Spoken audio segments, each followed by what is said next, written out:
দেশের সার্বভৌমত্ব রক্ষা ও পার্বত্য চট্টগ্রামে শান্তি বজায় রাখতে সেনাবাহিনীর প্রত্যাহারকৃত ক্যাম্পসহ ২৫০টি ক্যাম্প করা ও শান্তি চুক্তি রিভিউ করার দাবি জানিয়েছে সাবেক সেনা সদস্যদের সংগঠন এক্স ফোর্সেস অ্যাসোসিয়েশন। একই সঙ্গে ব্যারিস্টার দেবাশিস রায়, এএনএন, প্রসিদ্ধ বিকাশ খিসা, নাথান বম, সন্তু লার্মা সহ অন্যান্যদের রাষ্ট্রবিরোধী কার্যক্রমের জন্য আইনের আওতায় আনতে হবে বলে জানিয়েছে সংগঠনটি।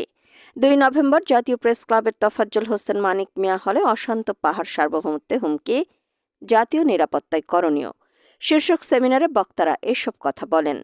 সেমিনারের শুরুতে পাওয়ার পয়েন্ট প্রেজেন্টেশনে সংগঠনটির সাধারণ সম্পাদক লেফটেন্যান্ট অবসরপ্রাপ্ত সাইফুল্লাহ খান সাইফ বলেন, পার্বত্য চট্টগ্রাম অশান্ত হওয়ার পেছনে কতকগুলো গুরুত্বপূর্ণ কারণ রয়েছে। কারণগুলো হল পাহাড়ি সশস্ত্র গ্রুপের বিচ্ছিন্নতাবাদী কার্যক্রম, পাহাড়ি সশস্ত্র